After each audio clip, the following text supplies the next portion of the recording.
Hi, vous êtes sur la chaîne Cerebro. Ici, nous parlons de mathématiques, de développement personnel et de gestion du temps. Que tu sois en seconde, en première ou en terminale et que tu veux apprendre facilement les maths et renforcer tes compétences, alors abonne-toi rapidement et active la cloche de notification pour être averti à la sortie d'une nouvelle vidéo. Dans cette séquence, nous allons aborder la notion de nombre complexe, c'est-à-dire nous allons voir ce que c'est qu'un nombre complexe et comment mettre un nombre complexe sous sa forme algébrique. Reste accroché, on se retrouve après le générique. I'm going fast, yeah. This time I hope that it will last, yeah. Yeah, you better not get too attached. My money big and fast. Tell my bro we can all like. Généralement, lorsqu'on entend parler de nombres complexes, on se tient la tête, on n'arrive plus à respirer, on a l'impression que c'est la fin du monde. Mais après tout, ce n'est pas aussi complexe que ça. Pourquoi? Parce que ce ne sont que des nombres. Alors tout nombre qui s'écrit sous la forme z égale à x plus y avec x, y éléments de grand R sont des nombres complexes. Alors, le i provient d'où? Retournons un peu en arrière. Admettons que j'ai l'équation x au carré plus 1 égale à 0 que je veux résoudre dans grand R. On aura x au carré égale à moins 1. On sait que dans grand R, tout nombre élevé au carré ne peut jamais être négatif. Donc ici, on se heurte à un mur. Donc, dans grand R, ceci est impossible.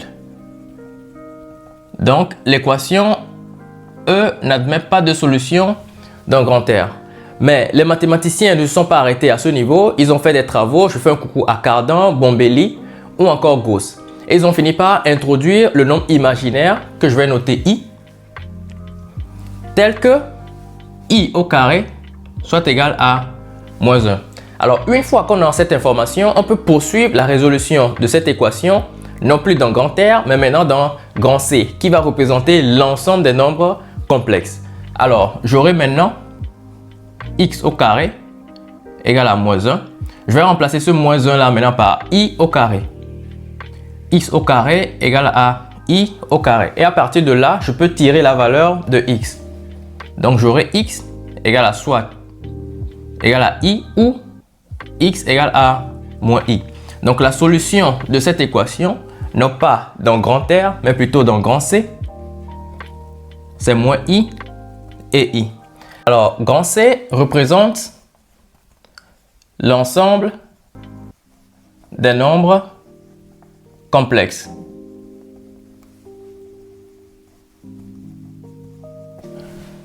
De plus, le x est noté RE de Z, c'est-à-dire la partie réelle de Z, partie réelle de Z, et le Y est la partie imaginaire de Z, parce que le I accompagne le X. Donc pour le différencier, on dit que c'est la partie imaginaire de Z. Imaginaire de Z. Donc, c'est pour dire qu'un nombre complexe possède deux parties, la partie réelle et la partie imaginaire. Si par exemple, ce x que j'ai ici est nul, si x égale à 0, alors j'aurai z qui sera y. Dans ce cas, on dit que z, ou bien ce nombre complexe là, est un imaginaire pur. Alors, z est un imaginaire pur. Si par contre, c'est le y qui est égal à 0, donc si y égale à 0, alors j'aurai z égale à x. Dans ce cas, on dit que z est un réel pur. Alors z est un réel pur. C'est-à-dire que sa partie imaginaire est nulle. On peut aussi écrire que grand R est inclus dans grand C. Ça signifie que tous les éléments que je vais prendre dans grand R se retrouvent dans grand C. Donc à présent, grand C est le plus grand ensemble qu'on connaît. Alors les propriétés de calcul qui sont applicables dans grand R s'appliquent également dans grand C. Donc on va prendre des exemples pour voir concrètement comment est-ce que ça se passe. Alors comme je le disais à l'instant, les règles de calcul dans grand R sont aussi applicables dans grand C. Mais avant de continuer, je tiens à préciser qu'un nombre complexe se présente sous trois formes. D'abord la forme algébrique, la forme exponentielle et la forme trigonométrique. Donc la forme la plus simple, c'est la forme algébrique qui est z égale à x plus IY. Donc, pour trouver la forme trigonométrique et la forme exponentielle, c'est toute une autre histoire que nous verrons dans les prochaines vidéos. Alors, ici, on a deux nombres complexes, Z1 et Z2. On demande une fois de calculer la somme, de calculer 2Z1 moins 3Z2 et de calculer également le produit. Donc, on y va.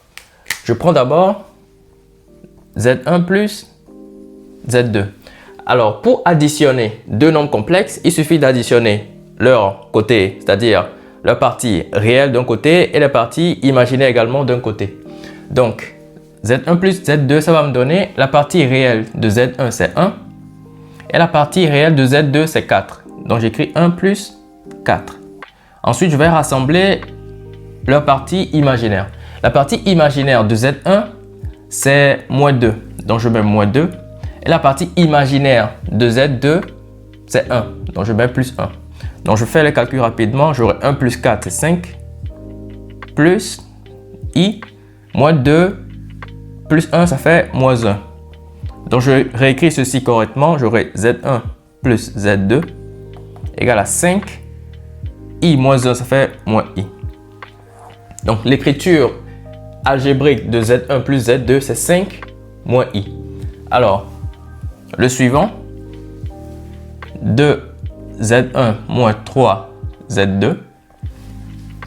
Je prends Z1 que je multiplie par 2 d'abord. Donc, j'aurai 2 facteur de 1 moins 2I moins 3 facteur de Z2 qui n'est que 4 plus I. Je développe naturellement comme dans grand R. Donc, j'aurai 2 fois 1, ça fait 2 moins 4I. Je fais rentrer le moins 3 également ici. Donc, j'aurai moins 12 moins 3i. De la même façon, j'additionne les parties réelles et les parties imaginaires. Donc, j'aurai 2 moins 12, ça fait moins 10. Moins 4i, moins 3i. Donc, ça fait moins 7i. Donc, 2z1 moins 3z2 me donne également ce résultat. Et pour finir, le produit, donc j'ai z1 fois z2 qui est égal à 1 moins 2i facteur de 4 plus i. Donc je développe normalement. Ça va me donner 1 fois 4, ça fait 4, plus 1 fois i, ça fait i, moins 2i fois 4, ça fait moins 8i. Attention, ici, j'aurai moins 2i fois i. On sait déjà que i au carré, c'est moins 1. Donc ce moins là, moins 1 là, va multiplier le moins 2. Donc ça devient plus 2. Donc j'écris plus 2. Donc j'additionne ici les parties réelles d'un côté et les parties imaginaires également. Donc j'aurai 4 plus 2, ça fait 6. I moins 8i, ça fait moins 7i. Donc voici le résultat du produit également.